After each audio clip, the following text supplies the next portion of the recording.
The sky wept that Sunday morning. Rain drummed against the corrugated roof of Holy Ground Ministries with a rhythm that seemed almost supernatural, as if the heavens themselves were trying to speak. Thunder rolled across Lagos, shaking windows and rattling hearts. Yet despite the storm's fury, the massive hall was packed with over 3,000 souls pressed shoulder to shoulder.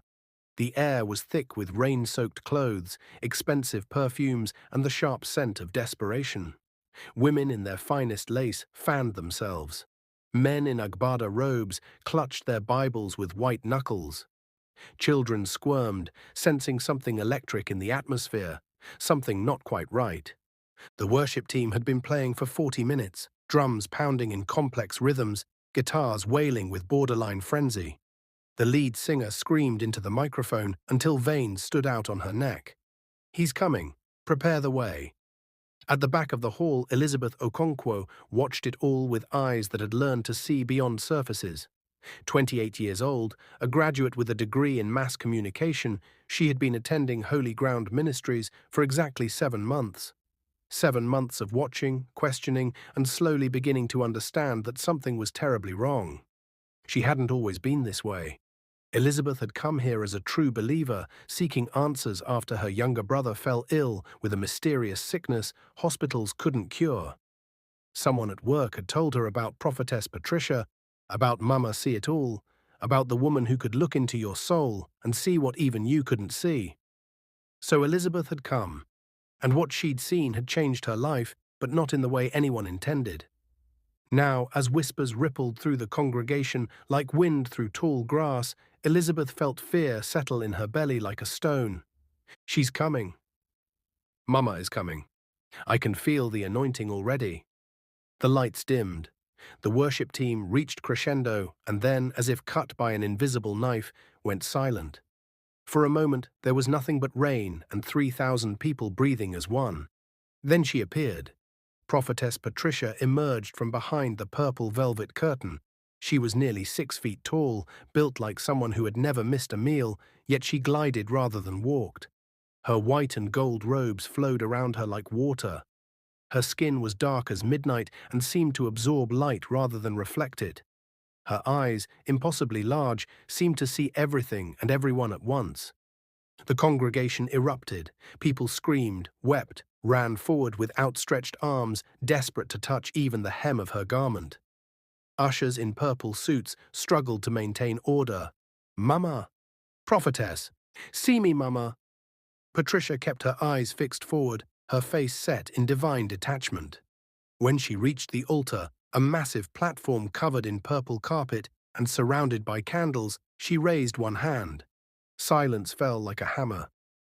"Children of the Most High," her voice deep and resonant, amplified until it seemed to come from everywhere at once. "I greet you in the mighty name of our Lord and Savior." "Amen," the congregation roared. "Do you know what the Lord told me this morning?" She paused. He said, "Patricia, there are people in that hall today carrying burdens too heavy for them, people whose enemies have been working overtime. But today is their day of deliverance." The congregation went wild. Patricia closed her eyes and began to sway, her head tilted back. The candles flickered, despite there being no wind. The temperature seemed to drop. Then, cutting through the noise like a knife, came a scream. "Ah! Jesus! Blood of Jesus!" A woman in red stood on the left side, hands pressed to her head, eyes wide with terror and ecstasy. From the front row, Agatha, one of Patricia's trusted aides, thin with sharp features and eyes that never blinked, rushed forward. "Mama!" Agatha's voice shook with excitement. "She did it again. God has used Mama to heal a cripple." The congregation gasped as one. Elizabeth felt her heart sink. From the VIP section, a man rose from his wheelchair. He stood slowly, shakily, but unmistakably. He was perhaps 50, with grey at his temples and a soft body that spoke of years of inactivity. "I can walk," he shouted, voice cracking. "Mama, I can walk. I've been in that wheelchair for 5 years, and now, oh God, I can walk." The hall erupted into chaos. People rushed forward. The worship team launched into their most energetic song. Patricia remained on the altar, one hand raised to heaven, her face serene. But Elizabeth wasn't celebrating. Elizabeth wasn't shouting. Elizabeth wasn't even smiling. Because Elizabeth had seen that man before, last Thursday, at Balogun Market, walking. Not just walking, carrying heavy bags of fabric, navigating the crowded market with ease. She wanted to stand up, to scream, to tell everyone what she'd seen. But she looked around at the faces. The widow who had been giving her entire pension to seeds and oils, the young man who had dropped out of university to serve in the house of God, mothers holding sick children, all of them believing, all of them hoping. She saw the ushers watching with sharp eyes for any sign of dissent.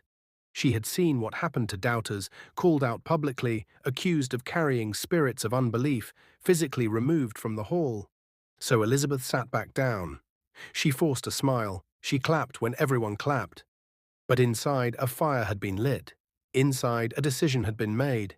She would expose Prophetess Patricia. She would reveal Mama See It All for what she truly was. As the service continued, as Patricia prophesied over individuals with impossible accuracy, as offering baskets circulated 3 times, Elizabeth pulled out her phone and, hidden beneath her purse, began to take notes. The investigation had begun. 3 days earlier, Thursday afternoon, Elizabeth had been in Balogun Market hunting for Ankara fabric for her mother's birthday. Something traditional, but not too traditional. Colourful, but not too colourful. The narrow corridors between shops were packed, the air thick with ground pepper, perfume, and the sharp tang of leather. Traders called out their wares in voices made hoarse by hours of shouting.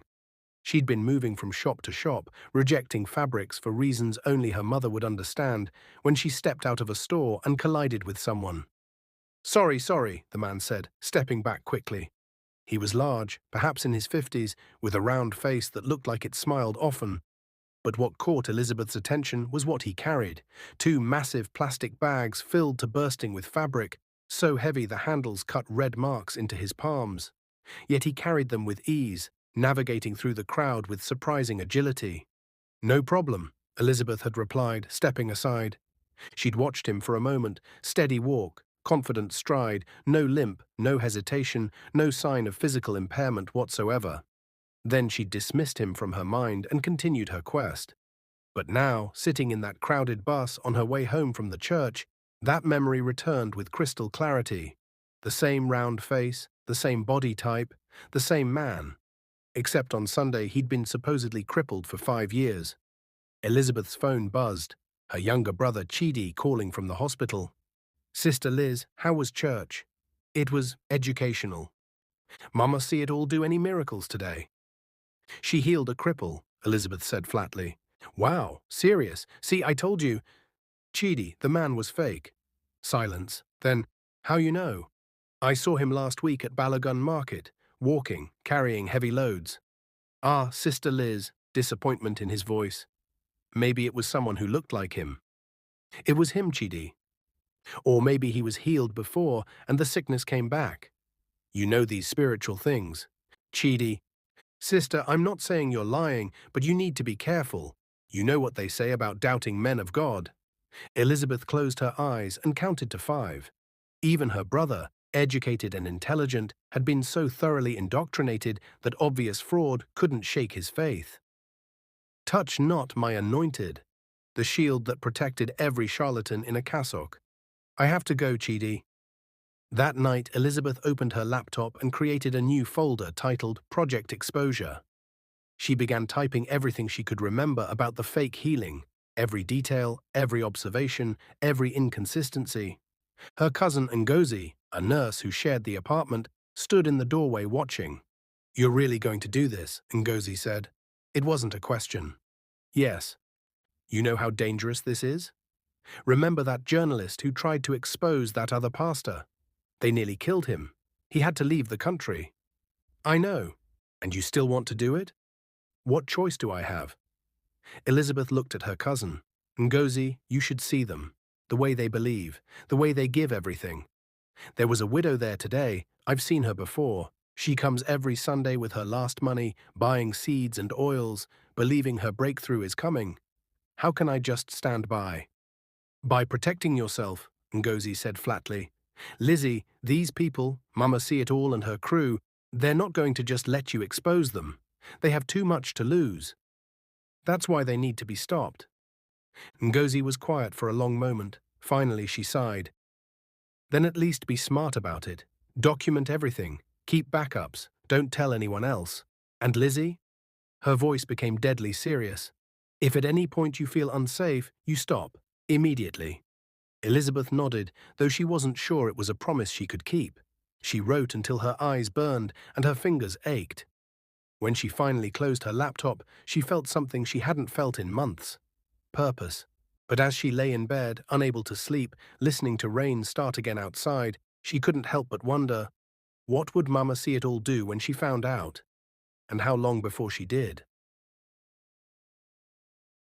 Before she was Mama See It All, before she was Prophetess Patricia, she was simply Patience Adai's Nwosu, a girl from a God-fearing family in Nsukka, Enugu State. The Nwosu family lived in a modest compound where paved roads gave way to red dirt paths. Their house wasn't grand, just 4 cement block rooms painted fading yellow, but it was filled with love and the word of God. Mr. Emmanuel Nwosu was a deacon at the local Anglican church, a civil servant whose devotion to God matched his devotion to his family. Every Sunday, without fail, the Nwosu family occupied the 3rd pew on the left side of St. Andrew's Anglican Church. Young Patience, the middle child and only daughter, grew up believing God was watching her every move, not in a frightening way, but like a loving father. Her mother Grace was a Sunday school teacher who could explain complex biblical concepts to the youngest children. God is love, Grace would tell her daughter as they prepared dinner. Remember that, Patience. Whatever you do in life, remember that God is love. Not fear, not punishment. Love. Patience believed her mother. The God she saw reflected in her parents' lives was indeed a God of love. When their neighbor's house burned down, the Nwosu family took them in without hesitation. When Mr. Nwosu's salary was delayed for 3 months, Grace never complained, simply tightened the belt and reminded her children that God had never failed them before.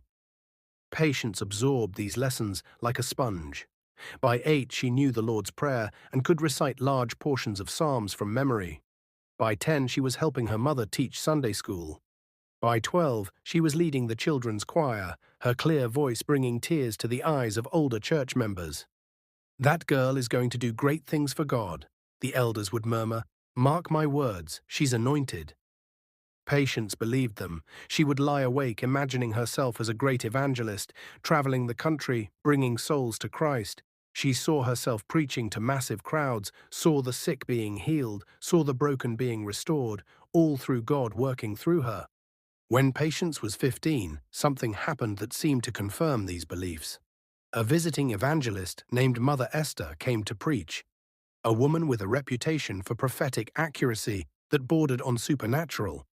On the 3rd night of revival, Mother Esther stopped mid-sermon, her eyes landing on young Patience. Young lady in the blue dress, come forward. Patience's heart hammered as she stood on shaking legs. Mother Esther placed a hand on her head. God has shown me your future, my daughter. I see you standing before multitudes. I see people coming from far and wide to hear the word of God from your mouth. I see a ministry that will touch nations. The evangelist's voice became stern. But hear me well. This gift comes with a warning. You must never allow pride to enter your heart. You must never seek glory for yourself. You must never compromise the word of God for popularity or riches. If you stay faithful, God will use you mightily. But if you turn aside, if you seek power from other sources, you will fall, and your fall will be great. Patience trembled. I will serve God faithfully, I promise. Mother Esther smiled sadly, as if she could see something in the future she couldn't share. We all make that promise, child. The question is whether we keep it. For the next few years, Patience devoted herself to her calling with single-minded determination. She finished secondary school at the top of her class. She was accepted to the University of Nigeria, Nsukka, where she studied religious studies. She started a campus fellowship that grew from 5 members to over 100. Her parents were proud. Her church was proud. Everyone expected great things from Patience Nwosu.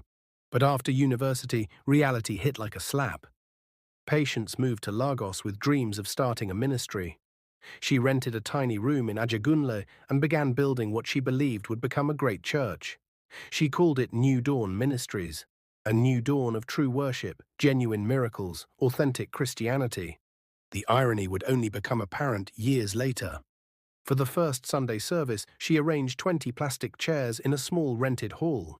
She printed flyers. She prayed and fasted. 3 people came: a confused elderly woman, a young man who left after 10 minutes when he realized there was no free food, and a street child who fell asleep during the sermon. Patience preached anyway, her voice echoing in the nearly empty hall. Next week would be better, she told herself. But next week wasn't better. The week after that, nobody came at all. This pattern continued for months. Patience tried everything: louder music, free counseling, community outreaches. Nothing worked. Meanwhile, other churches that had started around the same time were growing, filling with crowds, showing evidence of prosperity. "What am I doing wrong?" she would cry out to God in her tiny room. "I'm preaching your word faithfully. I'm not compromising. So why won't you bless me?" The silence from heaven was deafening. Patience began borrowing money, first from her parents, then from friends, finally from loan sharks. She fell behind on rent. She skipped meals. She wore the same 2 outfits week after week. Her health declined: weight loss, persistent cough, dull skin from malnutrition and stress.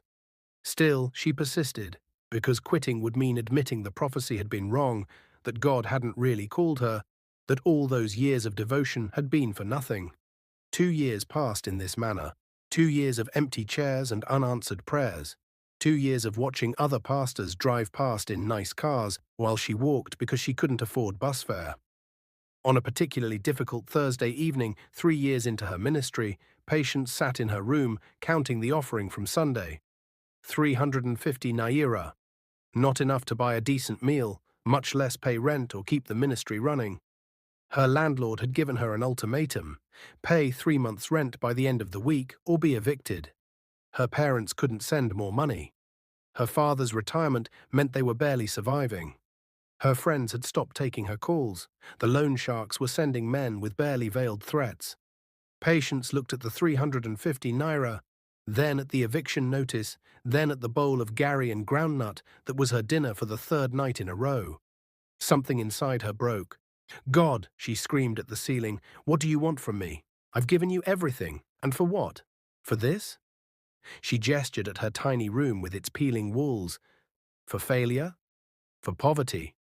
For humiliation? She grabbed her Bible and threw it across the room. It hit the wall and fell to the floor, pages crumpling. That was the moment. That was when the first crack appeared in her foundation of faith. That was when a small voice whispered, "Maybe faithfulness isn't enough. Maybe God helps those who help themselves." That night, Patience made a decision. She would attend one more conference, a big one at a 5-star hotel in Victoria Island, where all the successful pastors would be gathering. She would spend money she didn't have because she had to understand their secret. She had no idea this conference would answer her questions in ways she could never have imagined. The conference was called Ministers' Summit, Breaking Through to Your Breakthrough. Registration cost 50,000 naira. Money Patience borrowed from another loan shark at a crushing interest rate. But she paid it because desperation makes people do desperate things. The Grand Paradise Hotel in Victoria Island was a gleaming tower of glass and marble. The lobby alone was larger than the entire compound where Patience lived, with floors so polished she could see her reflection and chandeliers that probably cost more than everything she owned. Pastors and prophets filled the lobby. Patience could immediately tell who was successful and who was struggling. The successful ones moved with confidence in expensive shoes and designer agbadas. The struggling ones lurked at the edges, trying to network their way into success. With a hungry, desperate look Patience recognized from her own mirror. The daytime sessions taught practical ministry skills, sermon structure, social media, financial management. Patience took copious notes, hoping somewhere in these teachings was the key she'd been missing. But it was the evening sessions that changed everything. On the second night, after main activities ended, Patience noticed something strange. A group of the most successful pastors, people whose ministries filled stadiums quietly left the hotel lobby together. Curiosity overcame caution. Patience followed. They walked to a side wing, and one of them produced a key card, opening a door marked Conference Room 13B, Private Event. Patience caught the door just before it closed and slipped inside. The room was nothing like the bright modern conference spaces. This room was dim, lit only by candles. Heavy curtains covered windows. The air smelled of incense, not sweet church incense, but something darker, more pungent, almost nauseating. About 30 people were arranging themselves in a circle around a central altar, a low table covered with black cloth, upon which sat items that made Patience's skin crawl. A bowl of what looked like blood, candles of various colors, strange symbols drawn in ash or salt, and objects she couldn't identify but knew instinctively were not Christian. She should have left. Every cell in her body screamed to flee, but her feet remained rooted, hidden in shadows by the door. A distinguished man stepped forward. Pastor Benjamin Adeleke, known as Pastor Benji, founder of one of the largest churches in West Africa. His television program reached millions. World leaders sought his counsel. "Welcome, brothers and sisters," his voice smooth as silk. "Welcome to the Real Ministers Summit. Welcome to where we discuss truths that cannot be spoken of in the light of day." Murmurs of agreement rippled around the circle. "Some of you are here for the first time, but we all share one thing. We understand that success in ministry requires more than just faith. It requires power, real power. And that power comes not from endless prayers, not from waiting on a God who may or may not answer, but from forming the right alliances." More murmurs, nervous laughter. Now, Pastor Benji's eyes scanned the room. "We have a new sister joining us tonight. Someone who has been struggling, someone who has been faithful, someone who has watched her ministry fail while others prosper. Sister, would you step forward?" Patience's blood turned to ice. "Sister Patience Nwosu, New Dawn Ministries. Come, don't be shy. We've been expecting you." Every eye turned to where she stood. How did he know her name? How did he know about her ministry? "Come," Pastor Benji's voice was gentle but commanding. Patience found herself walking forward as if in a dream. The faces watched her with expressions ranging from sympathy to amusement to something like hunger. "Tell us, Sister Patience," Pastor Benji said, "how long have you been struggling?" 3 years, she heard herself say. 3 years of faithfulness. And what has it gotten you? "Nothing," Patience whispered. "Speak up." "Nothing," her voice cracked. "Debt, poverty, failure, while pastors who preach manipulation succeed, I'm about to be evicted." "Exactly," Pastor Benji nodded sympathetically. "Because you're playing by rules that no longer apply. You think God is watching your faithfulness and will reward you. But let me tell you the truth." He leaned close. "God is not in the business of making pastors wealthy. The real power, the real prosperity, comes from other sources." "What sources?" "The sources that have always held power in this world. The ancient ones. The ones who ruled before Christianity came to Africa. The ones who never left, who simply learned to work through churches instead of against them." He gestured to the altar. "Every successful ministry you see has made an arrangement.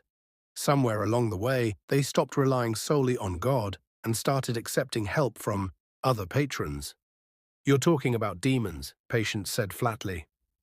"Such crude terms," Pastor Benji chuckled. "We prefer to think of it as diversifying our spiritual portfolio. Look around, Sister Patience. Do you see demons? No. You see successful ministers. You see people who have learned to thrive." He placed a cold hand on her shoulder. "You have a choice tonight. You can leave, go back to your failing ministry, continue into poverty and obscurity. Or," he paused, "you can join us. You can receive real power. You can finally fulfill that prophecy spoken over you. What's the cost?" "There's always a cost for power, always a sacrifice. The question is, are you willing to pay it?" Patience looked around. She recognized so many faces. Pastors she had admired, ministers whose faith she had tried to emulate. They were all here, all part of this. "What would I have to sacrifice?" Pastor Benji's smile widened. "Different people make different sacrifices.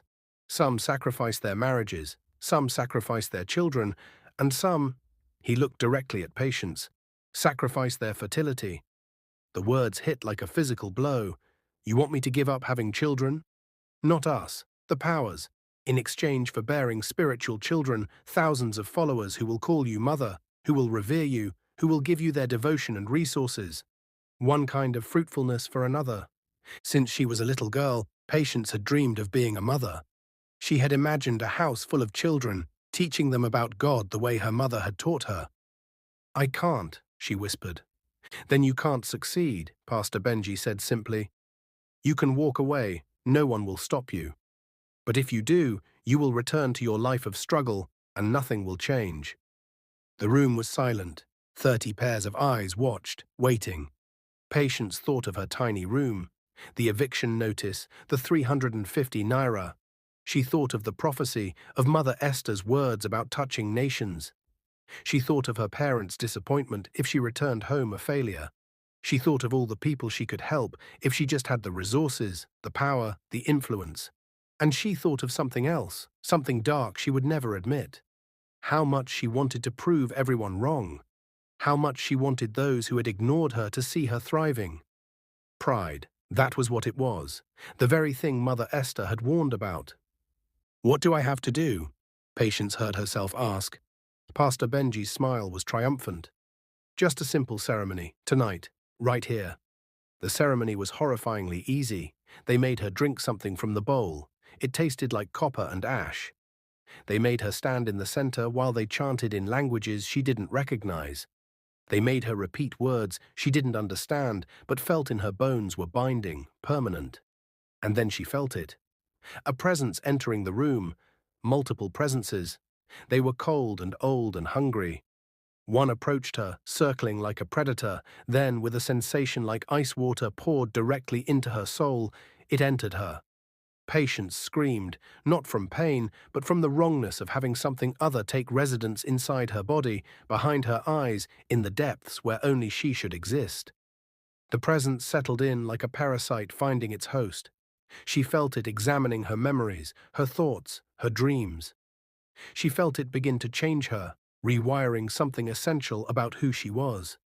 When it was over, Patience collapsed, gasping. She felt different, wrong, powerful. Pastor Benji helped her up. Welcome to real ministry, Sister Patricia. Patricia, my name is Patience. Was Patience, he corrected. You're reborn now. Patricia suits you better. Patience is passive, waiting. Patricia is active, taking what she wants. He handed her a card with only a phone number. Call this once a month, report your progress. And when you're established, you'll be invited to the real gatherings, the midnight meetings, the underwater convocations. Underwater? Patience, no, Patricia, asked. Pastor Benji just smiled mysteriously. Patricia left the hotel as the sun began to rise. The morning air felt different, colder, sharper, more real. Colors seemed more vivid. Sounds were more distinct. She could hear conversations from impossible distances. And behind her eyes, the presence hummed with satisfaction. On the bus back to Ajagunla, Patricia looked at her reflection in the window. Same face, same body. But the eyes looking back were different. Colder, harder, more knowing. The prophecy would be fulfilled, she thought. She would minister to multitudes, build a great ministry, become powerful. Mother Esther had been right about that. But Mother Esther had also warned about turning aside, about seeking power from other sources, about falling. And that warning had also been fulfilled. Patricia had just chosen to fall upward instead of downward. The change happened fast. The next Sunday, 7 people attended New Dawn Ministries. The following week, 15. The week after, 32. Within 3 months, the small hall was full. Within 6 months, she moved to a warehouse that held 200 and was filling it to capacity. Patricia herself had changed physically, carrying herself with confidence that bordered on arrogance, her voice no longer soft but commanding. She gained weight from finally eating regularly. Her clothes improved, she wore jewelry. But it was her preaching that truly transformed. Before, her sermons had been forgettable biblical exegesis. Now they were powerful, prophetic, hitting people exactly where they lived with impossible accuracy. "There's someone here," she would say, eyes closed. "Someone struggling with a marriage problem, financial. Your husband has been gambling. He comes home late, makes excuses. You've been praying, but nothing changes." And inevitably, someone would gasp, stand up, rush forward with tears streaming. "It's me, Mama. How did you know?" At first, Patricia told herself these revelations were from God. But she knew better. The presence inside her whispered information it shouldn't have. Sometimes in flashes of vision, sometimes as simple knowledge appearing in her consciousness. The woman in the third row steals from her employer. The man with the blue tie is planning to leave his wife. The teenager near the back watches pornography. And Patricia, riding her wave of success, obeyed these whispers. After all, they were always accurate. The voices from the marine spirits, because that's what they were, spirits aligned with an ancient underwater kingdom worshipped along the Nigerian coast before Christianity, began to teach her, through dreams and visions and subtle promptings that grew stronger the more she listened. They taught her cold reading techniques, how to notice body language, how to create spectacle, how to manipulate emotions, how to use psychology to create experiences people would interpret as miraculous. Most importantly, they taught her that the more she fed them, the more offerings, the more people bound to her ministry, the more souls she influenced, the more powerful she would become. 6 months after the conference, Patricia received a call on the mysterious number. It was time for her next step. She was ready for a real gathering. The gathering was at midnight on a moonless night at a secluded property on Lagos's outskirts. When Patricia pulled up to the gate, she found it guarded by men whose eyes seemed to reflect light like animals. They checked her name and waved her through without speaking. Inside, about 50 people gathered. All pastors and prophets she recognized. They were the elite of the occult religious world, those who had gone beyond the initial sacrifice. "Welcome, Sister Patricia," Pastor Benji greeted warmly. "I hear your ministry is growing remarkably. 300 members in 6 months? Impressive." "Thank you. Tonight you'll be introduced to the source of our power. The Marine Queen herself has expressed interest in meeting you. Consider it an honor." Before Patricia could ask what he meant, Pastor Benji led the group toward the back, where the land sloped to a river. The water was wide and dark, its surface reflecting stars like a mirror. Patricia could sense movement beneath, something large, powerful, ancient. The group assembled on the riverbank. Pastor Benji and senior members began chanting in that same language Patricia had heard at the conference. The chanting grew louder, more intense, until the very air vibrated. And then the river began to glow. Patricia gasped. The water was illuminated from below, a pale greenish light growing brighter. The surface began to ripple, then churn, as if something massive was rising from the depths. Then she broke the surface. The Marine Queen. She was enormous, easily 20 feet long, her lower body, that of a massive serpent, covered in scales that shimmered with bioluminescent light. Her upper body was humanoid, but not quite human. Proportions wrong, features too perfect and too alien. Her skin was pale as moonlight, her hair long and black, and moving as if underwater, though she was now in air. Her eyes were completely black, like pools of oil, reflecting nothing. Patricia wanted to run. Every instinct screamed to flee from this creature that radiated power and danger. But she was frozen, transfixed by the being's terrible beauty. The Marine Queen's gaze swept over the assembled pastors and landed on Patricia. "Patricia," the voice was like water running over stones, like waves on a beach, like the crash of a tsunami. "You are new to us. What do you seek?" Patricia found her voice with difficulty.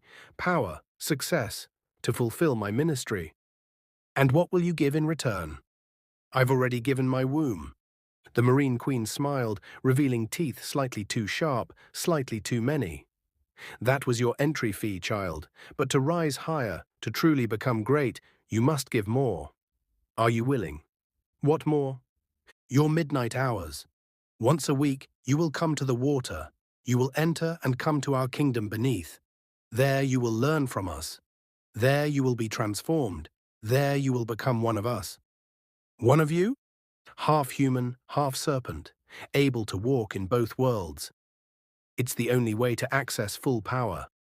Your congregation will grow to thousands, then tens of thousands. Your wealth will be beyond measure. Your influence will extend to the highest levels. But you must become more than human. Patricia looked at the Marine Queen, at her terrible beauty, at the power radiating from every scale. She looked at the other pastors and noticed several had an odd look in their eyes. Something not quite human, flickering between human and other. She thought about refusing. She thought about running. But then she thought about the 300 people who now attended her church. She thought about how good it felt to be respected, to be called Mama, to be sought after. She thought about the prophecy and how close she was to fulfilling it. "I'm willing," she said. The Marine Queen's smile widened. "Then come. Enter the water. Your transformation begins tonight." Patricia walked to the river's edge, legs shaking but resolve firm. The water looked cold and dark and final. She took a deep breath and stepped in. It was like stepping through a doorway into another world. The moment water closed over her head, everything changed. The river that appeared only 20 feet deep suddenly yawned open beneath her, revealing depths that shouldn't exist. Down she sank, faster and faster, pulled by currents that felt alive. And as she descended, her body began to change. Her skin tingled, then burned. She looked at her arms and watched scales emerge, small at first, but growing larger, spreading across her skin. Her legs felt strange, heavy, and when she looked down, she saw them beginning to fuse together, skin between them stretching and connecting. She tried to scream but found she could breathe underwater now, as naturally as she had breathed air. The water tasted of salt and secrets and ancient things. Down, down, down she went, until she saw it. The underwater kingdom. A city beneath the waves, built from coral and bone and something that glowed with its own light. Towers rose from the riverbed, connected by bridges of pearl and gold. Gardens of kelp swayed in currents, and everywhere were beings like the Marine Queen, serpent people, half human and half other, moving through water with grace. They welcomed Patricia into their midst. They taught her their ways. They showed her how to harvest power from human devotion, how to bind people through spiritual manipulation, how to stage miracles that would seem genuine. And they showed her what she had become. Patricia looked at her reflection in polished coral and barely recognized herself. Her lower body was now serpentine, covered in scales that shimmered with dark rainbow colors. Her eyes had changed, still human-shaped, but with a glow behind them. Her features had sharpened, become more striking, more commanding. She was beautiful and terrible at once. When she finally emerged from the river hours later, her body had returned to human form, but she could feel the serpent still inside her, coiled around her spine, ready to emerge whenever she willed it. "Now you understand," Pastor Benji said. "Now you're truly one of us." Patricia nodded, unable to speak. She had crossed every line that could be crossed. She had transformed into something other than human. There was no going back. But as she drove home that night, watching the sun rise over Lagos, Patricia felt excitement. Pure, unbridled excitement at what she could now become. Within a year, she had moved into a warehouse holding 1,000.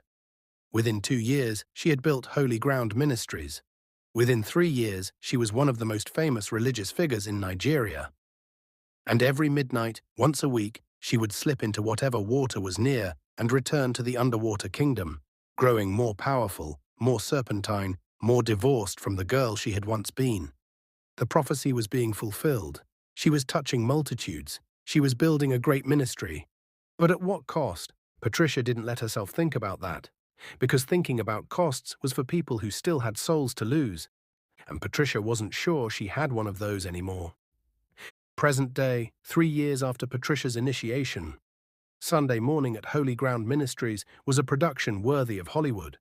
By 7 a.m., hours before the first service, the compound buzzed with activity. Parking attendants set up cones, ushers rehearsed synchronized movements, the choir warmed up with complex harmonies. And in a small, windowless office, strictly off-limits to regular members, Patricia's core team held their weekly strategy meeting. Present were her most trusted aides: Agatha, who had been with Patricia since early days; Felix, a former actor now serving as miracle coordinator; Linda, a psychology graduate managing the prophecy database; and Brother Jude, the burly head of security. Patricia sat at the head of the table, face bare of makeup, hair wrapped in a simple scarf. This was the real Patricia, not the glowing prophetess the congregation would see, but the calculating businesswoman running Holy Ground Ministries like a corporate enterprise. "Let's review," Patricia said, opening her notebook. "Attendance. 5,200 across 3 services," Agatha replied, consulting her tablet. "Up 3%. Offerings? 12 million naira total, 7 million cash, 3 million transfers, 2 million foreign currency." Patricia frowned. "That's down from last month." "Why?" Linda spoke up hesitantly. "Some members are struggling, Mama. The economy is difficult. People are losing jobs. Our reliable givers are cutting back." "Then we push harder," Patricia said flatly. "When times are difficult, people need hope more. And hope costs money." "Yes, Mama." "Felix," Patricia turned to the former actor, "report on last Sunday's miracles." Felix smiled proudly. The blind man receiving sight went perfectly. He hit all his marks, remembered his lines. The congregation went wild. "We collected an extra 2 million from the spontaneous offering." "Good, and the cripple I healed 2 weeks ago?" "No problems, Mama. He's staying quiet, spending his payment wisely. I checked yesterday. He's even talking about coming back for another miracle next year. Different condition, different service time, so no one will recognize him." Patricia nodded with satisfaction. "That's the long-term thinking I appreciate. Make sure he understands the consequences if he talks." "Already done. Brother Jude had a conversation with him." Brother Jude, silent until now, grunted acknowledgement. His massive hands were folded on the table, and rumors said those hands had broken bones of people who tried to expose the church. "New miracles for this week?" Patricia asked. Felix pulled out his phone. 3 actors lined up, a woman with a tumor that will disappear. We'll use a prosthetic that detaches easily. A man with a demon who will manifest dramatically then be cast out. And a young girl who will start speaking after years of being mute. The girl sounds risky. What if someone knows her? "She's new to Lagos, Mama. Just moved from Calabar. Nobody knows her. I've coached her extensively. She knows exactly how to play it." "What's her payment?" 200,000 naira and a promise to help her settle in Lagos. "Make it happen. But Felix, I want bigger miracles. More dramatic. Something that will go viral on social media." Felix leaned forward, excitement lighting his face. "I've been working on something. A man in a wheelchair who's also supposedly deaf and can't speak. Multiple disabilities. When you pray, he not only walks but also hears and talks for the first time in years. Triple miracle, Mama. The videos will spread like wildfire." Patricia's slow smile spread across her face. "I like it, but it has to be flawless. Rehearse thoroughly." "I'll handle it personally." "Good. Now, Linda, how's our database?" Linda pulled up a file on her laptop. "We currently have detailed profiles on 843 members, about 17% of active congregation. Each profile includes personal information, family situations, financial status, secrets, weaknesses." Patricia nodded with satisfaction. This database allowed her to deliver prophecies that seemed divinely inspired but were based on careful intelligence gathering. "How are we collecting information?" "Multiple sources," Linda clicked through screens. "First, consultation forms members fill out requesting private prayers. They tell us everything. Second, WhatsApp prayer groups that Agatha monitors. People share very personal information, thinking they're among friends. Third, ushers and cell group leaders who report back. And fourth," she looked slightly uncomfortable, "the mirror program." "Ah yes, the mirrors. Patricia's most insidious invention. 2 years ago, Patricia had introduced the Mirror of Life program. Every member was encouraged to purchase a special mirror, really just a cheap mirror from China with a gold-painted frame, for the seed offering of 5,000 naira. Every morning, Patricia had instructed, "Stand before your mirror of life, look into it. Speak your fears, your dreams, your secrets. The mirror will carry your words to the heavenly realm, and God will answer."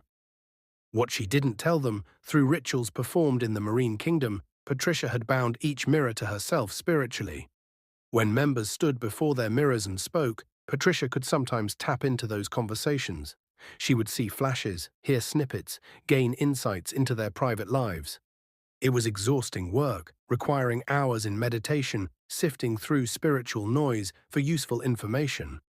But it was worth it for the look on someone's face when she told them something no one else could possibly know.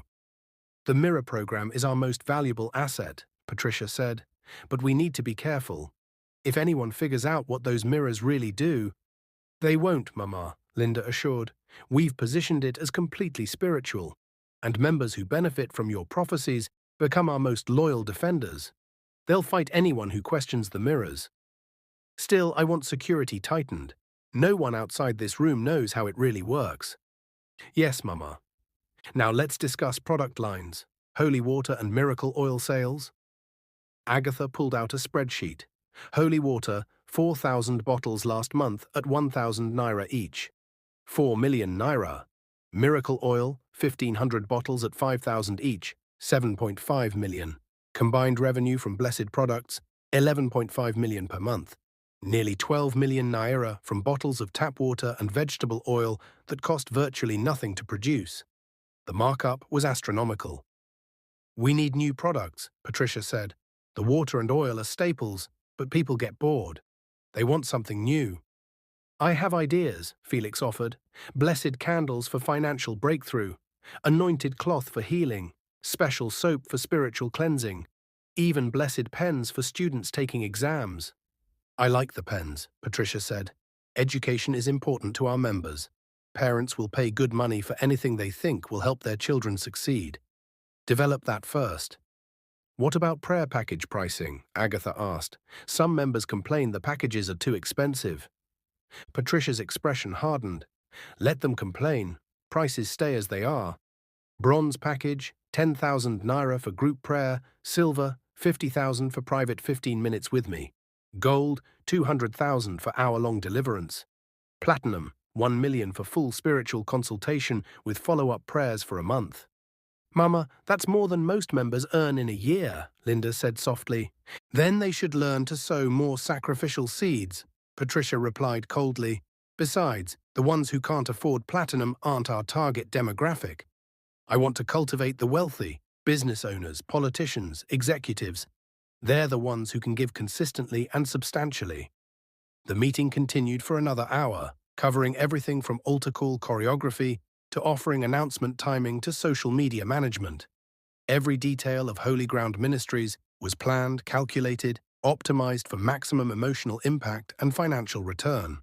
As everyone filed out, Agatha lingered. Mama, there's something else, she whispered. That woman, Elizabeth, she's been asking questions. Patricia's eyes sharpened.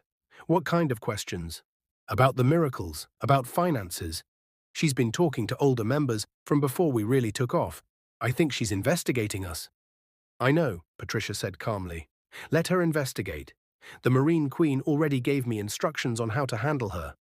For now, we let her think she's being clever. When the time is right, we'll destroy her so thoroughly she'll wish she'd never set foot in this church. Agatha smiled, a sharp expression with no warmth. Should I have Brother Jude discourage her? A late-night visit? Not yet, Patricia said. Physical intimidation is too obvious. We'll handle this spiritually first. If that doesn't work, she shrugged, then we'll consider other options. After Agatha left, Patricia sat alone. Through the walls, she could hear the congregation arriving. In an hour, she would walk onto that stage and become Mama See-It-All, beloved prophetess, anointed woman of God. But right now, she allowed herself to acknowledge the truth. She was running a criminal enterprise. Everything about Holy Ground Ministries was a lie. From staged miracles to fake prophecies to overpriced blessed products, she was robbing people of their money, dignity, and ability to think critically. And the worst part, she didn't care. Caring led to guilt, guilt led to doubt, and doubt led to weakness. She couldn't afford weakness. Patricia stood and walked to the mirror on the wall. She looked at her reflection and saw what she had become, a predator in prophet's clothing. Time to go to work, she said, and with that she left to begin the greatest performance of her week. Meanwhile, in the congregation, Elizabeth sat in her usual back row seat, watching everything with increasingly horrified understanding. She had arrived early, as she always did now, using the time to observe the setup, to watch interactions between Patricia's inner circle, to notice details others missed. And what she was noticing confirmed her worst suspicions. The miracles were staged. The prophecies were researched. The entire ministry was a carefully orchestrated con game. Elizabeth had spent 3 weeks conducting her investigation with the dedication of a journalist on a mission. She had interviewed former members, people who had left disillusioned and angry, people with stories matching her suspicions. She had cross-referenced Patricia's prophecies with public information and found many divine revelations were just facts from social media. She had even gotten a conversation with one of Felix's actors. The man, drowning in guilt and alcohol, had confessed everything one night at a bar in Ikeja. Elizabeth recorded it on her phone, her heart breaking with each revelation. "It's all fake, sister," the man slurred, bloodshot eyes. "All of it. She pays us to pretend. I was the man with the withered hand last year. Remember that miracle? Lie. My hand was fine. I just kept it curled up." "Why do you do it?" "Money," he said simply. "She pays well, 20, 30, sometimes 50,000 for one Sunday's work. Just follow the script, hit your marks, sell the miracle. It's acting. Don't you feel guilty?" He laughed bitterly. "Sister, in Lagos everybody is hustling. At least I'm not stealing or killing. I'm just helping a prophetess run her business. If people are foolish enough to believe it, that's their problem." Elizabeth had wanted to scream at him, to shake him, to make him understand the damage he was causing. But she kept her composure, got her recording, and left with one more piece of evidence. Now, sitting in the church as the service was about to begin, Elizabeth felt the weight of what she knew. All around her, people worshipped with genuine devotion, believing this was a house of God, that Mama See-It-All was God's anointed, that miracles were real. They didn't know. They couldn't see. They were trapped in an illusion so elaborate that even seeing through it required sustained effort and willingness to accept painful truth. Elizabeth opened her notebook, kept hidden inside her Bible now, and reviewed her documentation. Evidence collected. ** recording of actor admitting fake miracles. * photos of crippled man walking at Balagun market. Financial analysis showing suspicious money flows. Testimonies from 6 ex-members about manipulation. Screenshots of social media matching divine prophecies. Receipts for blessed products showing massive markup. It was substantial, it was damning. But was it enough? Elizabeth knew the challenge. In a country where religious leaders were often untouchable, where criticizing a man of God was considered dangerous, evidence alone might not be enough. She needed something spectacular, something undeniable. She needed to catch Patricia in the act of something so obviously fraudulent that even devoted followers couldn't explain it away. But what? And how? As the lights dimmed and the congregation erupted in anticipation, Elizabeth watched Patricia glide onto the stage in flowing white and gold robes. Watched the congregation go wild, watched people press forward hoping for a touch or word or glance. She felt a chill, because she realized Patricia wasn't just running a con game, she was running a cult. And these people weren't just victims of fraud, they were prisoners of psychological manipulation so sophisticated they would defend their captor even if shown the keys to their cells. Breaking that control would require more than evidence, it would require a miracle, a real one. The Life Battery Scam. The sermon had been going for nearly 2 hours when Patricia's attention turned to the third row. "Young man," Patricia's voice suddenly rang out. "Yes, you in the blue shirt. Stand up." Obiora Okafor's blood ran cold. He looked around, hoping she meant someone else. But Patricia's finger pointed directly at him, her eyes, those strangely intense eyes, locked on his face. "Stand up," she repeated, commanding. Obiora felt his mother's hand on his arm, urgently pushing. "Go, go, the prophetess is calling you. This is your blessing." On shaking legs, Obiora stood. He had just completed his master's in engineering from Imperial College and was visiting Lagos before starting his job in London. Coming to this church had been his mother's idea. He was a man of science, of logic. The supernatural claims of religion made him uncomfortable, but he loved his mother. Now he wished he'd stayed in London. "Come forward," Patricia commanded. Obiora found his feet moving, carrying him down the aisle. The congregation parted, some reaching out to touch him as he passed. When he reached the front, Patricia descended from her platform. Up close, she was imposing, 6 feet tall, overwhelming presence. She smelled of expensive perfume, but underneath was something else, something almost chemical. "What is your name?" Patricia asked, though something in her eyes suggested she already knew. "Obiora," he managed. "Speak up." "Obiora Okafor." "Obiora," Patricia repeated, placing one hand on his forehead. Obiora felt uncomfortable coldness from her palm. "The Lord is showing me something about you, something troubling." Obiora said nothing. "This is manipulation," he told himself. "Psychological theater. Don't fall for it." "You just returned from overseas," Patricia said. "You've been studying, engineering. You finished recently." "Very recently." Obiora felt his skepticism waver. How did she know? Maybe his mother told someone. "You have a job waiting in London," Patricia continued dramatically. "Good job, prestigious company, good salary. Everyone thinks you have it made." Obiora nodded cautiously. All true, but also the kind of thing that could be guessed about a young Nigerian man who had obviously been abroad. "But the Lord is showing me something," Patricia said, her face taking on deep concern. "Something your mother needs to hear." Obiora's mother had moved closer, face tight with worry. Patricia closed her eyes, swaying. The congregation held its breath. "Your life battery," Patricia said slowly, "is running dangerously low." "My what?" "Your life battery," Patricia repeated, staring directly into his eyes. "Every person has one, a spiritual reserve of years, of health, of life force. Most people have a full battery. But yours," she shook her head sadly, "yours is nearly depleted." "That doesn't make sense," Obiora said. "I'm healthy. I just had a complete physical. I'm 25, I exercise." "Physical health is not spiritual health," Patricia cut him off. "Your doctors see your body. I see your spirit. And I'm telling you, your spiritual life force is almost gone." "Mama, what does this mean?" Mrs. Okafor's voice was panicked. Patricia turned to face Obiora's mother, expression grave. "It means, sister, that if something is not done quickly, your son will not live to see his 30th birthday." Mrs. Okafor gasped, hand flying to her mouth. "No, Jesus, no!" "Mama, this is ridiculous," Obiora protested, but his mother's anguished face stopped him. "I see it clearly," Patricia continued, voice taking on rhythmic quality. "He will never marry, never have children, never fulfill his destiny, because his life battery will run out. The enemy has marked him.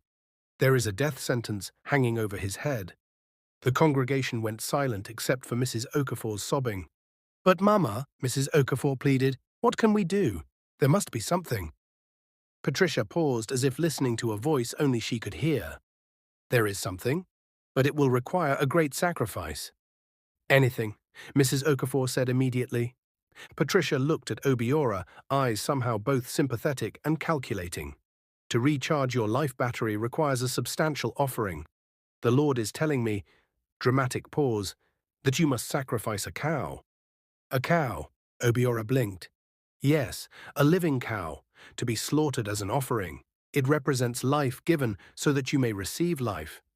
It's biblical. In the Old Testament, people sacrificed animals to atone for sins, to restore relationship with the divine." "We're not in the Old Testament," Obiora said, voice taking on an edge. "Jesus was supposed to be the final sacrifice. That's basic Christian theology." "Are you questioning the word of God, spoken through his prophet?" Patricia's voice turned sharp, dangerous. The congregation gasped. Several people near the front backed away from Obiora as if his doubt was contagious. "Obiora," his mother hissed, "apologize. You're speaking against God's anointed." "No, Mum, this is—" "Young man," Patricia interrupted, voice cold as ice, "I understand your doubt. Satan often uses our logical minds to prevent us from accepting divine truth. But let me ask you, if you leave here today without taking action, and something happens to you in the next few years, will your mother ever forgive herself? Will you?" Masterful manipulation. Patricia had shifted the burden from proof to fear, making it about risk management rather than truth. "Mama, please," Mrs. Okafor was on her knees, tears streaming. How much does a cow cost? The cow must be perfect, no blemishes. Such an animal costs approximately 500,000 naira. 500,000 naira, about £600 sterling. We'll pay it, Mrs. Okafor said immediately. Mum, no, Obiora tried to intervene. We'll pay it, his mother screamed, voice breaking with desperation. I will not lose my son. Obiora looked at his mother's face, saw the terror there, saw the absolute conviction that Patricia's words were true. And he realized he had lost. Because even if he was right, even if this was fraud, his refusal would torture his mother forever. Every headache, every cold, every minor health issue would be seen as the beginning of the prophesied end. Patricia had weaponized his mother's love against him. How do we arrange the cow? Mrs. Okafor asked. Patricia's face softened into calculated compassion. Sister, I understand bringing an actual cow would be impractical. The Lord is gracious. He accepts the monetary equivalent. 500,000 naira as a seed offering, and I will perform the spiritual sacrifice on your behalf. Of course, Obiora thought bitterly, of course there's no actual cow. But his mother was already pulling out her checkbook. Within minutes, the transaction was complete. 500,000 naira transferred from Mrs. Okafor's account to Holy Ground Ministries. Obiora stood there watching his mother's savings, years of work as a nurse in London, disappear into Patricia's coffers. It is done, Patricia announced, raising her hands over Obiora. The sacrifice has been accepted. Your life battery is being recharged even as we speak. Go in peace, young man. Live long, prosper. Fulfill your destiny. The congregation erupted in celebration. Obiora and his mother were ushered back to their seats by smiling ushers while members patted them, saying, God is faithful, and Mama sees all. Obiora sat down, feeling numb. His mother cried tears of relief now, squeezing his hand. Thank God, thank God. As the service continued, as Patricia moved on to prophecy over others, as offering baskets circulated, Obiora made a decision. He would investigate this. He would find out if this was legitimate spiritual practice, or, as he strongly suspected, criminal fraud. And if this woman had just scammed his mother out of 500,000 naira using fear and manipulation, he would expose her. He had 3 weeks in Lagos, 3 weeks to dig, to investigate, to find truth. Obiora pulled out his phone and, hidden from his mother's view, began taking notes. Elizabeth's investigation deepens. The strange things started the next day. Elizabeth woke at 3 a.m. to find her bedroom door wide open. She always closed it, always. But when she opened her eyes, the door was open and she could swear she heard whispers from the darkness of the hallway. Ngozi, she called. No answer. Elizabeth checked her cousin's room. Ngozi was sound asleep, door closed. Elizabeth closed her own door firmly, checking the latch. Then she went back to bed, telling herself it must have been a draft. But the next morning, when she went to her laptop, all her browser tabs were closed. Every single tab. The articles she'd bookmarked, the financial documents she'd been analyzing, the video files queued for review. All closed. Did you use my laptop? Elizabeth asked Ngozi at breakfast. No, why? Someone closed all my tabs. Maybe you did it and forgot. You've been pretty sleep-deprived. Maybe. But then there was the notebook incident. Elizabeth kept a detailed physical notebook under her mattress. On Wednesday, she pulled it out and found a page torn out. Not just any page, the page compiling a timeline of Patricia's rise to power, connecting dates and events suggesting Patricia had help from some network. The page was completely gone, torn cleanly from the binding. Ngozi, Elizabeth called, voice sharp with panic. Her cousin appeared. What's wrong? Did you go through my notebook? What? No, Lizzie, what's happening? Someone tore out a page, an important page. Ngozi's face grew serious. Have you considered that someone is trying to scare you? That someone from the church might have found out? How would they even get in? We keep the door locked. I don't know, Ngozi admitted. But Lizzie, these aren't coincidences. Someone is messing with you. If it's Patricia's people, you need to stop before it gets worse. But Elizabeth couldn't stop. The harassment proved she was onto something, proved they were scared. That night, Elizabeth barely slept. At 2 a.m., she heard footsteps in the sitting room, slow, deliberate footsteps, as if someone was walking through her apartment. Elizabeth grabbed her phone, turned on its flashlight, and threw open her door. The sitting room was empty, but the papers on her coffee table, carefully organized papers documenting her investigation, were scattered across the floor as if thrown by violent wind. Yet the windows were closed. The door was locked. No evidence of anyone having entered. "Ngozi!" Elizabeth screamed. Her cousin came running, taking in the scene with wide eyes. "What happened?" "I don't know. I heard footsteps, and then—" Elizabeth gestured at the scattered papers. They spent the next hour cleaning up, reorganizing. Ngozi made tea, and they sat together, too frightened to sleep. "This is psychological warfare," Ngozi said quietly. "They're trying to make you think you're losing your mind, or scare you into stopping." "Or," Elizabeth said, voicing the thought she didn't want to, "Patricia really does have some kind of supernatural power, and she's using it against me." Ngozi looked at her sharply. "You don't actually believe that?" "I don't know what I believe anymore," Elizabeth admitted. "I've seen things at that church, Ngozi, things I can't explain. And Patricia, there's something about her that's not normal. The way she moves, the way she looks at people." "That's what con artists do," Ngozi said firmly. "They make you believe they have special powers. Don't let her get into your head." "Then explain this." Elizabeth gestured at the scattered papers. "Explain the torn page. Explain how my bedroom door keeps opening." Ngozi didn't have an answer. The next morning, exhausted and jumpy, Elizabeth decided to take a different approach. She reached out to Samuel, an ex-member she'd interviewed, a former usher who left disillusioned. "Samuel, I need your help," Elizabeth said when they met at a quiet cafe. "What kind of help?" Samuel asked warily. "Information about Patricia's habits, her routines. When does she leave the church compound? Where does she go?" Samuel looked uncomfortable. "Sister Elizabeth, I told you everything I know about fake miracles. But what you're asking now, that's stalking. That's dangerous. Please, I just need to know if there's anything unusual about her behavior." Samuel was quiet, stirring his coffee. Then he said, "There was one thing. A few times when I worked late cleaning up, I saw her car leaving around midnight." "Midnight? Where would she go?" "I don't know. I asked another usher and he told me to mind my business, said Mama's private time was sacred, that she probably goes out to pray. But sister, the look on his face—" Samuel shuddered. It wasn't the look of someone talking about prayer. It was fear. "Which night of the week?" "Wednesdays, always Wednesdays, around midnight." Elizabeth felt excitement mixed with dread. Wednesday midnights, a specific recurring pattern, something she could work with. "Thank you, Samuel." "Sister, please be careful. Whatever you're planning—" "I'll be careful," Elizabeth lied. The midnight stalking.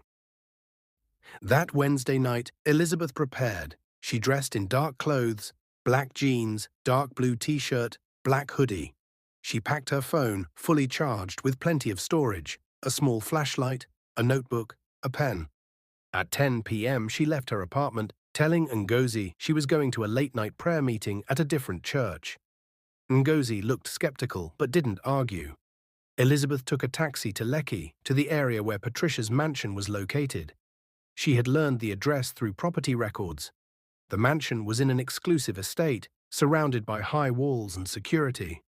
Elizabeth couldn't get into the estate, but she could position herself near the exit. She found a spot near a provision store still open, bought water and settled in to wait. 11 p.m. came and went. Elizabeth's legs cramped. A security guard walked past, gave her a suspicious look, but she pretended to be on a phone call and he moved on. 11:30 p.m. Elizabeth's resolve started to waver. Maybe Samuel had been wrong. Maybe this was all a waste. At 11:47 p.m., the gate opened and a Mercedes emerged. Patricia's Mercedes. Elizabeth recognized it from church. Elizabeth's heart raced. She pulled out her phone, making sure it was ready to record, and began following. The Mercedes didn't go far. It wound through streets and pulled up to a small access road leading toward water. Elizabeth knew this area. There was a creek or river behind some properties. The Mercedes stopped. Patricia got out. Elizabeth ducked behind a parked car. She watched as Patricia, dressed in a simple black dress, walked toward the water with purposeful stride. Elizabeth waited, then followed, keeping low, moving from cover to cover. The area was dark, lit only by distant streetlights. She reached a point where she could see the riverbank clearly. Patricia stood at the water's edge, face turned to the sky. And then she began to chant. The sound made Elizabeth's skin crawl. It wasn't any language she recognized, guttural, ancient-sounding, wrong in a way she felt in her bones. Elizabeth pulled out her phone and started recording, hands shaking so badly she could barely hold it steady. And then it happened. Patricia's body began to change. Elizabeth watched, mind struggling to process, as Patricia's skin began to shimmer and scales emerged. Scales, like a snake. They spread across her arms, her torso, catching faint light and reflecting it in impossible colors. Then Patricia's legs began to fuse. The skin between them stretched and connected, forming a membrane that grew thicker. Bones shifted audibly, joints reformed. Her legs merged into a single appendage. A tail, Patricia fell forward onto her hands, which were still human but now covered in scales. Her face began to change, jaw extending, eyes darkening until they glowed faintly. Elizabeth wanted to scream but clamped her hand over her mouth. This couldn't be real. This couldn't be happening. Humans didn't turn into serpents. This violated every law of biology, of physics, of reality. But she was watching it happen, and her phone was recording every impossible second. The transformation completed, and Patricia, this creature, slithered into the water with terrifying grace. She disappeared beneath the surface, leaving barely a ripple. Elizabeth stood frozen, entire worldview shattered. She had expected fraud, suspicious behavior. She had not expected this. She had not expected literal transformation into a monster. She stood for what felt like hours, but was probably minutes, staring at the water, trying to make sense of what she'd witnessed. Finally, hands still shaking, she stopped recording and checked the file. It was there, grainy in darkness, but unmistakable. The transformation was captured. Elizabeth had her smoking gun. She had proof Patricia was not just fraud, but something else entirely, something inhuman, something evil. But as she turned to leave, she heard a sound behind her, a hiss. Elizabeth spun around and saw glowing eyes in the water, watching her. Patricia had sensed her presence. Elizabeth ran. She ran harder than she'd ever run, lungs burning, legs screaming. Behind her, she heard a splash, as if something large had emerged. She reached the main road, flagged down a passing taxi with desperate urgency, and threw herself into the back seat. "Drive, just drive," she screamed. As the taxi pulled away, Elizabeth looked back. In the darkness near the access road, she could swear she saw something watching. Something with scales and glowing eyes and malevolent intelligence. She had her evidence, but now Patricia knew someone was investigating, and the war was about to begin. The taxi dropped Elizabeth at her building, and she ran up the stairs, phone clutched to her chest like a holy relic. Her hand still shook, breath coming in ragged gasps, mind reeling. Ngozi was awake, watching TV. She took one look at Elizabeth's face and jumped up. "What happened? You look like you've seen a ghost." "Worse," Elizabeth managed, "much worse." She pulled out her phone. "Watch this." For the next 5 minutes, Ngozi watched in silence. Elizabeth saw her cousin's face go through the same progression: confusion, disbelief, horror, and finally numb shock. When the video ended, Ngozi looked up with eyes too wide, too frightened. "That's not real," she whispered. "That can't be real." "It's real," Elizabeth said flatly. "I watched it happen. I was there." But humans can't," Ngozi struggled. "That's not biologically possible." "I know what I saw," Elizabeth interrupted, "and now you've seen it too. Patricia is not human. Or she's partially human, but she's not what she appears to be." Ngozi stood and began pacing. Could it be some kind of genetic condition? Experimental technology? Special effects? Ngozi, this wasn't special effects. I watched her bones move. I watched her legs fuse into a tail. Then she slithered into the water. "So what is she? Some kind of serpent demon?" "I think she's part of something bigger," Elizabeth said, pulling out research notes. "Remember stories about marine spirits, underwater kingdoms? Pastors who sell their souls for power. I thought it was mythology. But what if it's real? What if Patricia made some kind of bargain with whatever lives in the water? They sat in silence, trying to process the implications. "What are you going to do with that video?" Ngozi finally asked. "Release it," Elizabeth said with more confidence than she felt. "Send it to news organizations, post it online, make sure everyone sees what she really is." "They won't believe it," Ngozi warned. "They'll say it's fake, digitally manipulated. They'll rationalize anything rather than accept something this impossible." "Maybe," Elizabeth admitted, "but I have to try. People need to know what they're worshipping." "And what do you think she'll do when she finds out you have this?" Elizabeth had been trying not to think about that, because the answer was obvious and terrifying. "I don't know," she lied, "but I can't let fear stop me. Too many people are being hurt. I have to expose her, whatever the cost." Ngozi looked at her with a mixture of pride and fear. "You're very brave, or very foolish. I'm not sure which. Maybe both." They stayed up the rest of the night, backing up the video to multiple cloud accounts, emailing copies to trusted friends with instructions to release it if anything happened to Elizabeth, preparing a comprehensive document laying out everything Elizabeth had discovered. By the time the sun rose, Elizabeth had a plan. She would wait until Sunday, when attendance was highest, when Patricia's profile was most public, and release everything. The video, the testimonies, the financial evidence, all of it. She would post it on social media, send it to journalists, make it impossible to ignore or suppress. But first, she had to survive until Sunday. Meanwhile, Patricia emerged from the water just before dawn, her body reverting to human form as she dragged herself onto the muddy bank. She was exhausted, as always, after a night in the marine kingdom, but this time there was something else: anger. Someone had watched her transformation. Someone had been there in the darkness, witnessing what should have been private.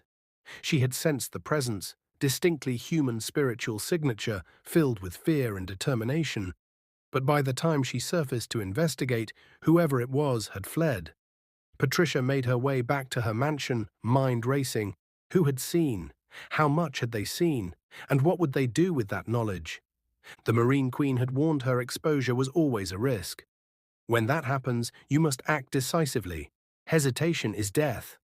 Patricia showered, scrubbing away river water and the lingering sensation of her serpent form. Then she sat at her dressing table and made a phone call. "Brother Jude," she said when he answered, voice groggy. "I need you to find out if anyone has been following me. Check with security contacts. Review cameras in the area around my house. Someone was watching me tonight, and I need to know who." "Yes, Mama, I'll start immediately." "And Jude, when you find out who it is, don't approach them yet, just monitor them. I want to know what they do, who they talk to, what they're planning." "Yes, Mama." Patricia ended the call and looked at herself in the mirror. Her human face stared back, but she could see the serpent underneath, lurking just beneath the skin. Someone had seen her true form, someone knew her secret, and that someone had to be dealt with before they could spread the truth. Patricia smiled at her reflection, but it was the smile of a predator, not a prophet. Let them try to expose her. Let them try to turn her congregation against her. She had been preparing for this moment for 3 years, building loyalty so strong that no evidence could break it. The question wasn't whether someone would try to expose her. The question was, would they survive the attempt? The confrontation. Sunday morning came too quickly. Elizabeth woke after only 3 hours of sleep, body exhausted but mind racing with adrenaline and fear. Today was the day. Today she would release the video. Today she would expose Patricia. But first, she would attend one more service. Call it closure. Elizabeth wanted to see Patricia in person one last time before she destroyed her. She dressed carefully and made her way to Holy Ground Ministries. The compound was already packed, cars filling every space, people streaming toward the main hall with excited anticipation. Elizabeth found a seat near the back and prepared herself for the performance she knew was about to unfold. The service began with usual fanfare, loud music, enthusiastic worship, building energy. Elizabeth watched it all with new eyes, seeing the manipulation in every orchestrated moment, the psychological conditioning in every repeated phrase, the crowd control in choreographed movements. And then Patricia appeared. She looked the same, imposing, confident, radiating power, but Elizabeth could see something different now. She could see the monster underneath, could see scales hiding just beneath human skin, could see the serpent coiled around Patricia's spine. The sermon was eloquent. Patricia spoke about loyalty, about faith, about the dangers of doubting God's anointed. Elizabeth felt a chill.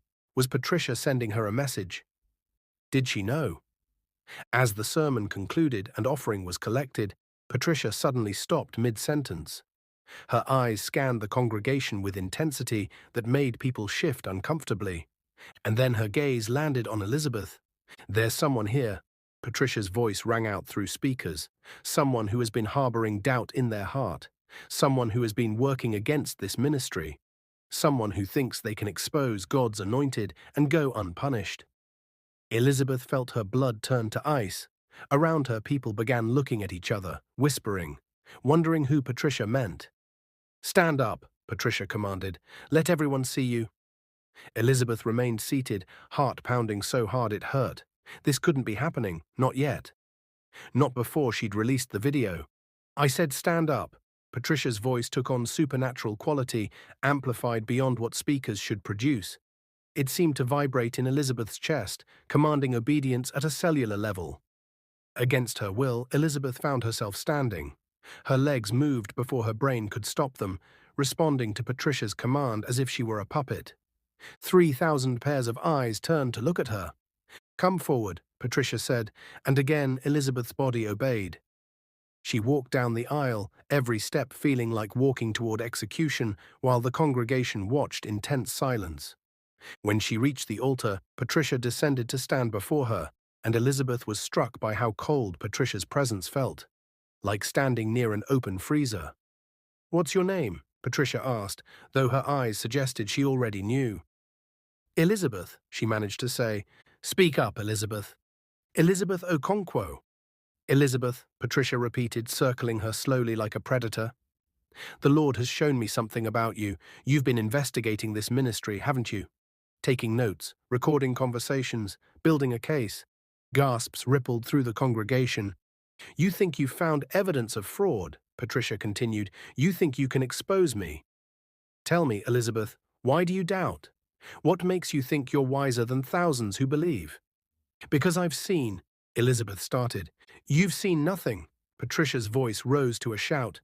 "You've interpreted events through the lens of your skepticism, but you don't understand the spiritual realm. You don't understand true power." Patricia placed a hand on Elizabeth's forehead, and Elizabeth felt uncomfortable coldness, stronger this time, more invasive, like ice water poured directly into her brain. "I can see inside you," Patricia whispered, though her voice somehow carried throughout the hall.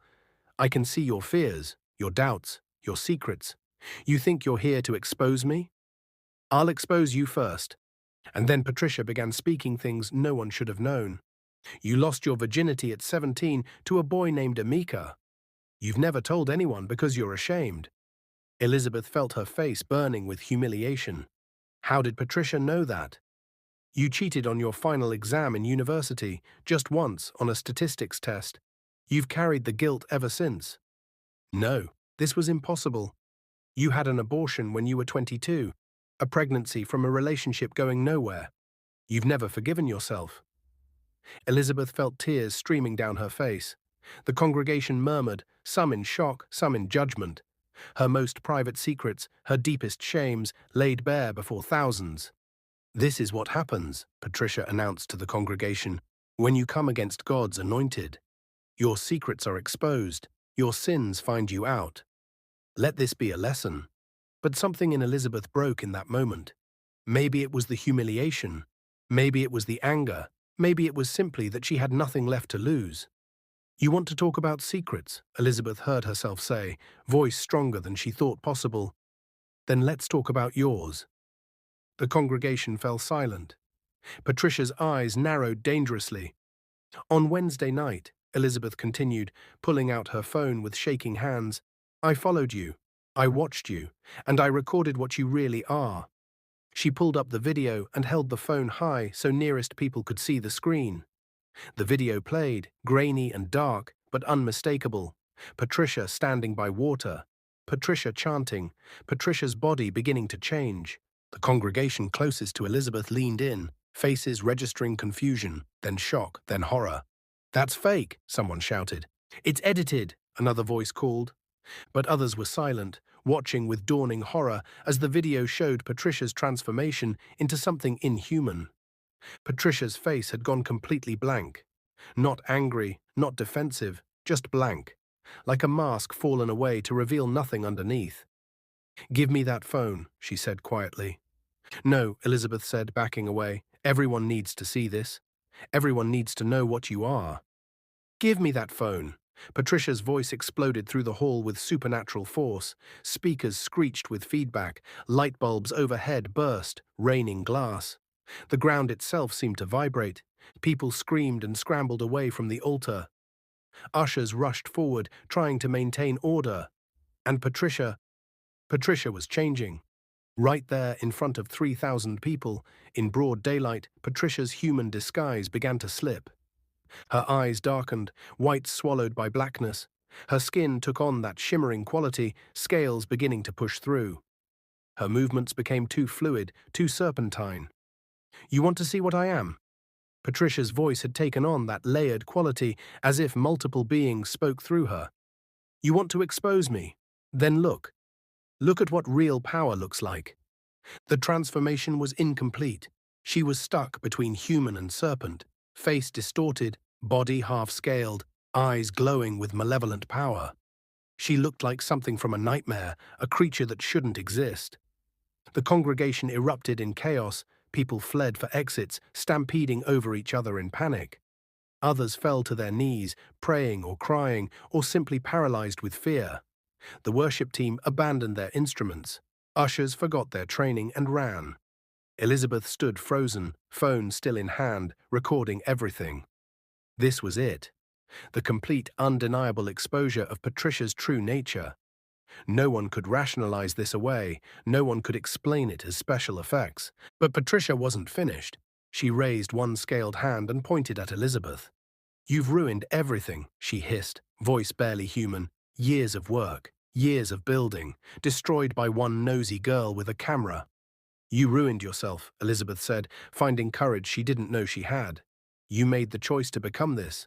You sold your soul for power, and now everyone can see what that cost you." "And now," Patricia said, taking a step toward Elizabeth, her partial tail dragging behind her, "you'll pay the price for your interference."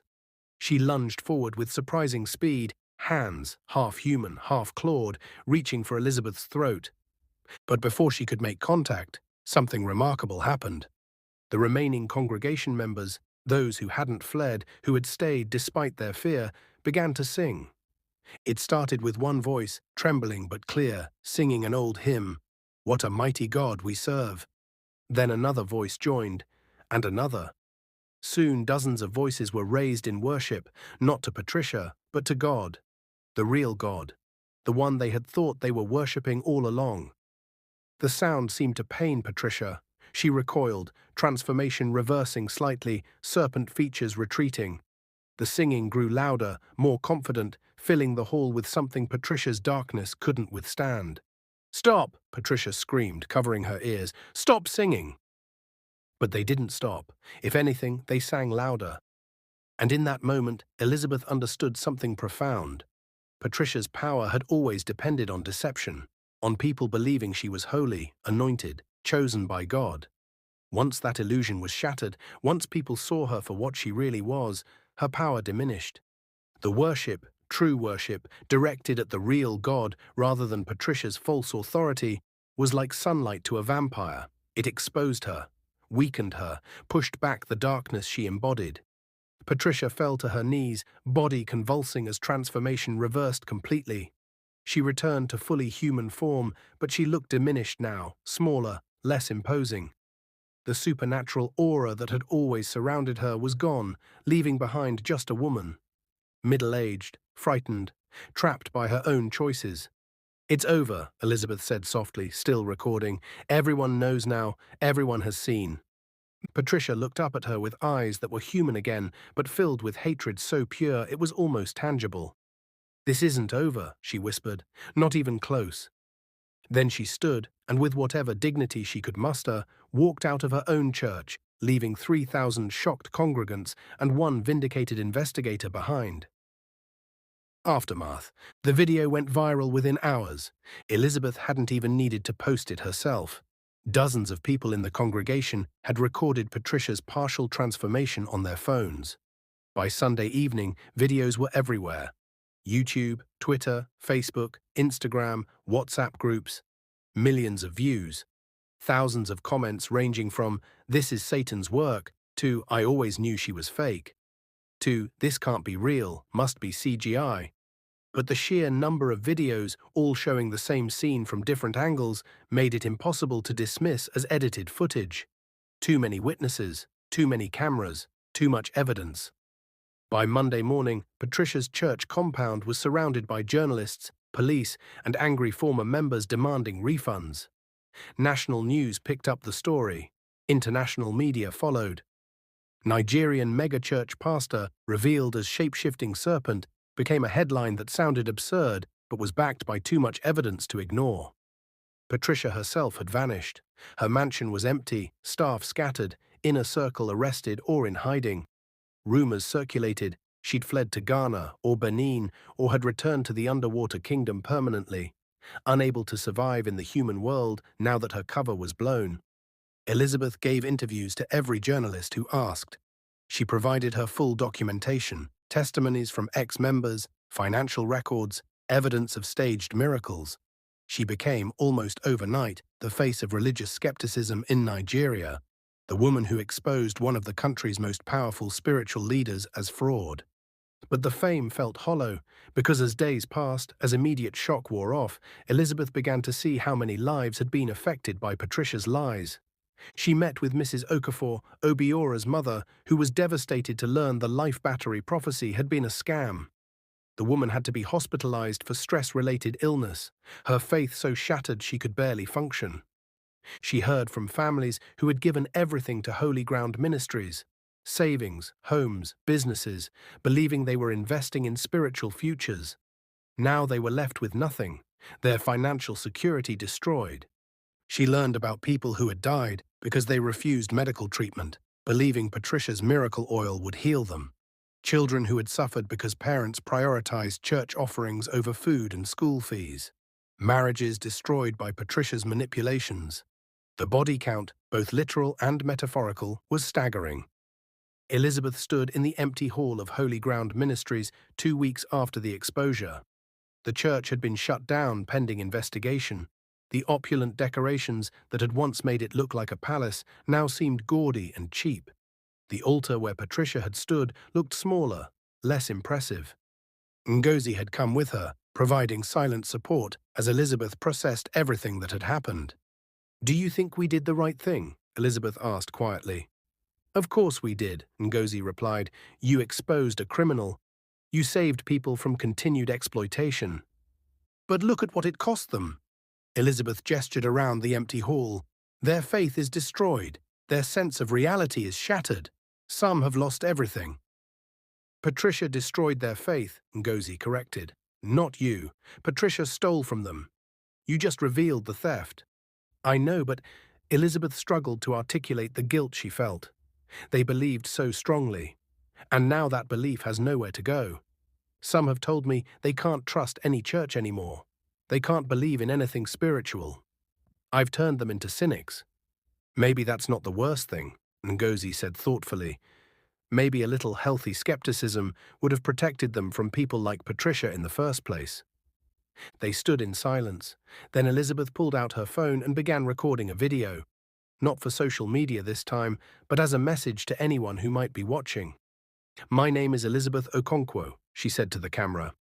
2 weeks ago, I exposed Prophetess Patricia of Holy Ground Ministries as fraud and something worse, a creature transformed through occult rituals into something not fully human.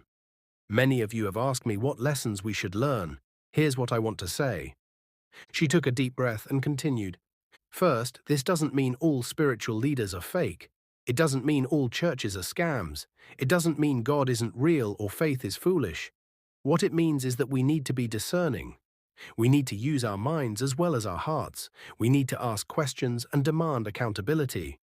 Second, just because someone can do things that seem miraculous doesn't mean they're from God. Patricia had real power, twisted, dark power, but power nonetheless. The marine spirits she served gave her abilities that seemed supernatural. But supernatural doesn't equal holy. Even Satan can perform signs and wonders. Third, be careful what you sacrifice for your faith. If a religious leader demands all your money, all your time, all your critical thinking, that's not faith, that's exploitation. Real servants of God don't impoverish the people they serve. They don't manipulate or control. They don't use fear and guilt to maintain power. Finally, Elizabeth's voice became softer, more personal. To those of you who attended Holy Ground Ministries, who believed in Patricia, who gave your resources and devotion to what turned out to be a lie. I'm sorry you were deceived. I'm sorry your faith was exploited. But please don't let this destroy your ability to believe in anything good.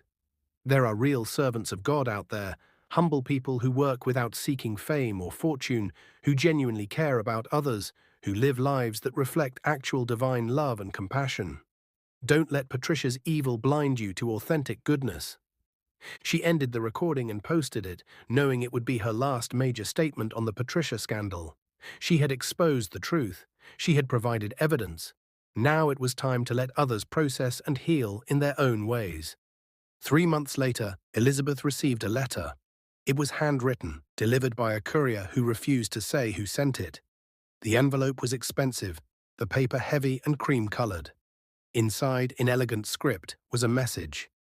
Dear Elizabeth, congratulations on your victory. You've destroyed my ministry, my reputation, my life in the human world. I hope it was worth it. But let me tell you what you haven't destroyed: the marine kingdom, the network of pastors and prophets who serve the ancient powers, the system that turns desperate believers into sources of power and wealth. I was just one node in a vast network. Yes, I'm gone, but there are dozens more like me. You exposed me, but you haven't touched them. They're still out there, still manipulating, still feeding on human devotion. You want to know where I am now? I'm back where I belong, in the depths, where humans can't follow. I've given up my human form permanently. It's a relief, honestly. No more pretending. But here's what I want you to know, Elizabeth. You may have won this battle, but the war is far from over. The marine kingdom has been operating for thousands of years. We're patient, we're strategic, and we're not going away. Watch the churches, watch the ministries that grow too fast, promise too much, demand total devotion. We're there, always have been, always will be. You've made an enemy, Elizabeth. Be careful walking near water. Patricia. P.S. Your brother's illness, the one that brought you to my church, that was us too. We gave him the sickness specifically to bring you into my orbit. We saw something in you, potential tool for our purposes. Obviously, that didn't work out. But just know that we've had our eyes on you longer than you think, and we're still watching. Elizabeth read the letter 3 times, hands shaking. The last line especially chilled her. The revelation that her brother's illness had been deliberately caused, that she'd been targeted, that this had been orchestrated from the beginning. She showed the letter to Ngozi, who read it with growing horror. She's just trying to scare you, Ngozi said, but her voice lacked conviction. Maybe, Elizabeth replied, or maybe she's telling the truth. Maybe there really are more like her. Maybe I've just scratched the surface. So what are you going to do? Elizabeth was quiet for a long moment, staring at the letter. Then she stood, walked to her laptop, and opened a new document. I'm going to keep investigating, she said. I'm going to find the others, and I'm going to expose them too, one by one, until the whole network is brought into the light. That could take years, Ngozi warned. Then I'll take years, Elizabeth said firmly. Patricia destroyed too many lives. If there are others like her, they need to be stopped. She began to type, documenting everything she'd learned about the marine kingdom, the network of occult pastors, the signs to watch for. She compiled a list of churches to investigate, patterns to look for, questions to ask. The war wasn't over. It was just beginning. And Elizabeth was ready. 6 months after Patricia's exposure, Holy Ground Ministries building was demolished. The land was sold, and money recovered from Patricia's accounts was distributed to verified victims of her fraud. Several of Patricia's inner circle were prosecuted. Felix, the miracle coordinator, received 3 years for fraud. Agatha disappeared, believed to have fled the country. Brother Jude was arrested for assault. The underwater kingdom, of course, could not be prosecuted. It existed beyond human law, in depths both physical and spiritual that authorities couldn't reach. But something interesting happened in the months following. Attendance dropped at several other mega-churches across Lagos. People who had blindly trusted religious leaders now asked questions, demanded transparency, refused to give unless they understood where their money was going. It was a small change, a subtle shift, but it was significant. Patricia had intended to bind people more tightly to spiritual manipulation. Instead, her exposure awakened a spirit of discernment in those who witnessed her fall. And in churches across the city, true servants of God, those who had always served with humility and integrity, found their congregations growing, not with thousands drawn by spectacle, but with dozens drawn by genuine compassion and authentic faith. Elizabeth never found definitive proof of the larger network Patricia mentioned. She investigated several suspicious churches, but found only ordinary fraud. Still criminal, still worthy of exposure, but nothing as dramatic as Patricia's literal transformation. Maybe Patricia had been lying, a final attempt to spread fear and paranoia. Or maybe the other members of the Marine Kingdom had gone deeper into hiding after Patricia's exposure, becoming more careful, more subtle. Elizabeth didn't know, but she kept watching, kept investigating, kept asking questions. Because in a country where faith was currency and religious leaders wielded enormous power, someone needed to ensure that power wasn't abused. Someone needed to shine light into the darkness. And Elizabeth had proven herself capable of doing exactly that. Moral of the story: not everyone who performs signs and wonders is from God. Not every church that fills stadiums is blessed. Not every prophet who speaks with confidence is speaking truth. True servants of God can be recognized by their humility, their integrity, their consistency between public persona and private behavior. They don't demand your last naira. They don't manipulate your fears. They don't claim to be the only path to blessing. Be wise, be discerning, test the spirits, and never be afraid to ask questions, because anyone who punishes questions is hiding something. If a religious leader lives in luxury while their congregation struggles, something is wrong. If miracles only happen during services but never in verifiable contexts, something is wrong. If you're told to ignore your doubts and just believe, something is wrong. God gave you a mind, use it. God gave you discernment, trust it. And never let anyone convince you that questioning spiritual authority makes you less faithful.